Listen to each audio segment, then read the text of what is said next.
Today's very interesting news about Verstappen doesn't even know if there is a protest.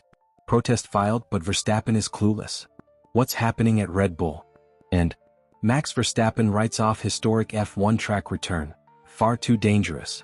Max Verstappen is known to share a fondness for the Nordschleife track, but conceded it will never return to the F1 schedule. For more information, watch the video. We also have some equally interesting F1 news. So, stay tuned until the end to find out all. Welcome to DMAX F1 channel.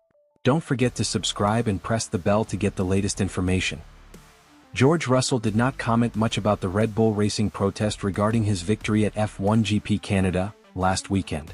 The results of the Canadian F1 GP have not been final for about 6 hours after the flag is hoisted. Red Bull Racing submitted 2 protests against the winner of the race, George Russell, both of which were then rejected by steward. However, both parties were called to hold a meeting, which finally lasted about 45 minutes. Stephen Knowles, Gianpiero Lambiase and Max Verstappen are present representing Red Bull.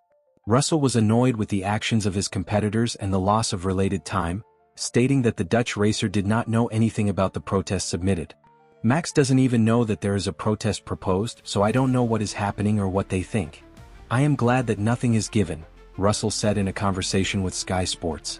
Conclusion: the competition committee is clear. All protests are ignored and the results remain the same.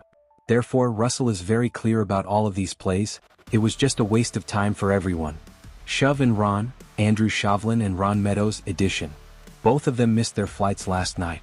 It was all a little troublesome for everyone, but it had passed now. We looked forward again.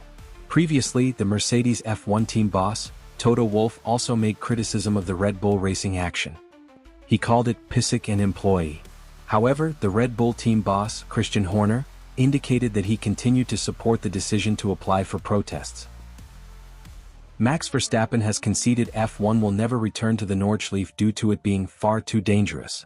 The historic circuit still hosts various motorsport categories, most notably for GT3 endurance competitions. Verstappen recently had a test outing in a GT3 car around the Nordschleife, where he adopted the pseudonym Franz Hermann. F1 last raced at the track in 1976, an event that was overshadowed by Niki Lauda's fiery crash that almost cost him his life. When asked if he would like to see the circuit make a return to the F1 schedule, Verstappen acknowledged it would not be possible. "That's really not going to happen with the Formula 1 cars we have now, I'm afraid," he told Formula 1 magazine.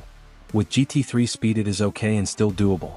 I have seen old footage now and then, also a Formula 1 on the Nordschleife. One thing is for sure, F1 there, that will never happen again. Far too dangerous." F1 is continuing to evolve its calendar, introducing new locations such as Jeddah, Las Vegas and Miami in recent years.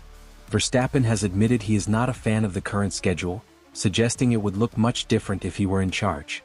"Ultimately, you hope that a motorsport culture will also develop in those countries," he said. "But if it were up to me, the calendar would look very different and also have fewer races. Circuits that, in my opinion, deserve a separate status and always belong on the calendar, purely on sporting grounds, are Spa-Francorchamps, Zandvoort, Silverstone, Imola, Suzuka and Brazil."